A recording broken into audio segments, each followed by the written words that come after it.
আসসালামু আলাইকুম। পবিত্র মাহে রমজানের শুভেচ্ছা জানিয়ে আজকের ভিডিওটি শুরু করছি। আজকে তৈরি করে দেখাবো ইউটিউব ফেসবুকে ভাইরাল একটি রেসিপি চলছে, পাকিস্তানি পেশোয়ারি গরুর মাংস রান্না। তো মশলা ছাড়া গরুর মাংস এত যে মজার হয়, রান্না না করলে বুঝতেই পারতাম না। তো ফুল রেসিপিটি একটি লাইক দিয়ে দেখে নিন। তো এখানে আমি হাফ কিলো মাংস, হাড় এবং চবড়ি এবং সলিড মাংস সহ ধুয়ে কেটে নিয়েছি এবং নিয়েছি 3টি আলু 3টে আমি আস্তই নিয়েছি।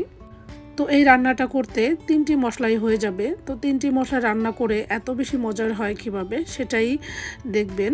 তো পুরো ভিডিওটি দেখে নেবেন। তো এখানে আমি স্বাদমতো লবণ, কাঁচামরিচ, কালো গোলমরিচ এবং ঘি নিয়েছি। এই রান্নাটার মেইন উপকরণ হচ্ছে ঘি।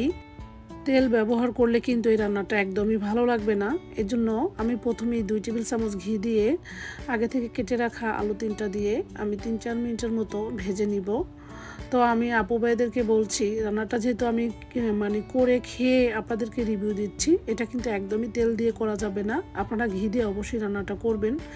যাই হোক, এরপরে ওই যে আগে থেকে যে মাংসটা আমি কেটে দিয়ে পরিষ্কার করে পানি ঝরিয়ে নিয়েছি, সেই মাংসটাও আমি ঘিয়ের মধ্যে 4-5 মিনিট ভেজে নিব। তো মাংসটা এইভাবে ভেজে নিলে হবে কি, মাংসের মধ্যে যে একটি কাঁচা স্মেল থাকে সেটা চলে যাবে, সেটা একদমই পাবেন না। আর মাংসটা রান্নার পরে খেতে কিন্তু একদম মজার হবে। তো আমার ছোট বাচ্চা, বড় বাচ্চা যারা যে কোনো রান্না দেখলে নাক ছিটকায়, তারাও খুব পছন্দ করে খেয়ে নিয়েছে। তো মাংসটা আমার ভাজা হয়ে গিয়েছে। এরপরে এখানে আমি 4-5টা কাঁচামরিচ দিয়েছি, স্বাদমতো লবণ, গোলমরিচ আস্ত দিয়েছি 10-12টার মতো, চাইলে গোলমরিচের গুঁড়াটাও অ্যাড করা যাবে। তো এখানে আর কোনো মশলা দিব না। এরপরে আমি বেশ কিছুক্ষণ আবারও ভেজে নিয়েছি। এরপর এখানে আমি দিয়ে দেব ফুটন্ত গরম পানি। ফুটন্ত গরম পানিটা দিয়ে নেড়ে চেড়ে ঢাকনা দিয়ে ঢেকে আমি বেশ কিছুক্ষণ রান্না করব।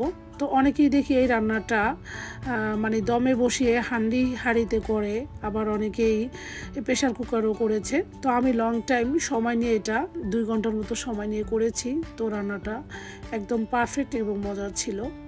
তো 30 মিনিট পর আমি ঢাকনাটা খুলে এখানে 2টি কাঁচামরিচ ফ্লেভারের জন্য মাঝখান দিয়ে ভেঙে দিয়ে দিচ্ছি এবং দিয়ে দিচ্ছি আরও 1 টেবিল চামচ ঘি। তো পুরো রান্নাটি আমি ঘি দিয়ে করব, আপনারাও ইনশাল্লাহ ঘি দিয়ে করবেন। এরপর আমি ঢাকনা দিয়ে ঢেকে একদম মাংসটা পারফেক্টলি সেদ্ধ হওয়া পর্যন্ত অপেক্ষা করেছি। তো মাংসটা আমার সেদ্ধ হতে প্রায় 1.5 থেকে 2 ঘন্টা সময় লেগেছে। এখন আমার মাংসটা একদম রেডি। এখন আমি একটি মাংস আপনাদেরকে কেটে দেখাচ্ছি। দেখুন, মাংসটা চামচ দিয়ে হালকা একটু চাপ দেওয়ার সাথে সাথে মাঝখান দিয়ে ভেঙে গিয়েছে।